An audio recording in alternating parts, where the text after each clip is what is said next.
Salvör Nordal, formaður stjórnlagaráðs, þið voruð að fara fram á framlengingu á starfstíma ráðsins. Hvers vegna það?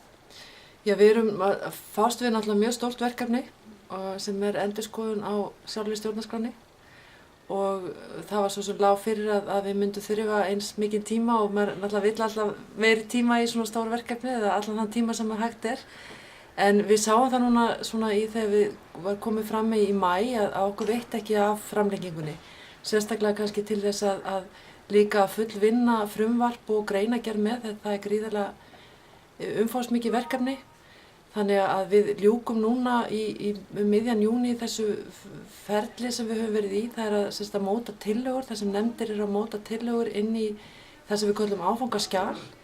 Og síðan eftir núna miðjan júní þá förum við í að fínpússa allar okkar tillögur og eftir það og greinagerðina með. Þannig að það veitir ekkert af þessum tíma. Þetta er mjög stórt og viðamikið verkefni og það veitir ekkert af þessum tíma sem við höfum fengið núna til loka júlí til að ljúka því. Það er 11. ráðsfundur í dag. Geturðu sagt okkur frá einhverjum af þeim tillögum sem verða lagðar fram frá nefndum í dag? Já, það eru stór mál núna á dagskrá. Það er reyndar alltaf stór mál á dagskrá því að stjórnarskráin varðar náttúrulega alltaf grundvöllin á okkar samfélagi en í dag erum við að fjalla forseta Íslands. Það er svona fyrsta kannski umræða forseta Íslands og síðan erum við að fjalla þjóðkirkjuna og í þriðja lagi þá eru utanríkismál á dagskránni.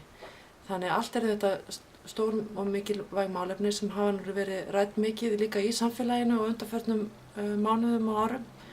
Þannig að ég hlakka nú reynda til þessa fundar. Ég held að það geta orðið mjög skemmtileg umræða sem þar kemur fram.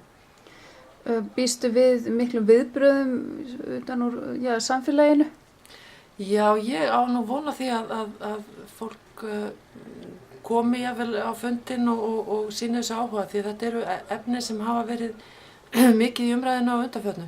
Við reyndar erum kannski forsetagreinarnar sem eru lagðar fram núna eru kannski ekkert mjög umdeildar en við höfum kannski eftir að taka dýpri umræðu það nákvæmlega hvað verður 27. greinina og svo framvegis en samt sem að við erum að byrja þá umræðu forseta Íslands og ég held að það verði til dæmis mjög mikilvæg umræða og þjóðkirkjan er náttúrulega líka efni sem hefur nú verið talsvert umdeild á undanförnum árum og utanríkismálin náttúrulega varða það hvort að það eða hvernig eigi að fara með samninga framsal fullveldis og okkar tillaga til dæmis í þeim efnum er það að séu slíkir samningar samþykktir á Alþingi að þá verði þeir að fara í skuldbindandi eða bindandi þjóðaratkvæðagreiðslu.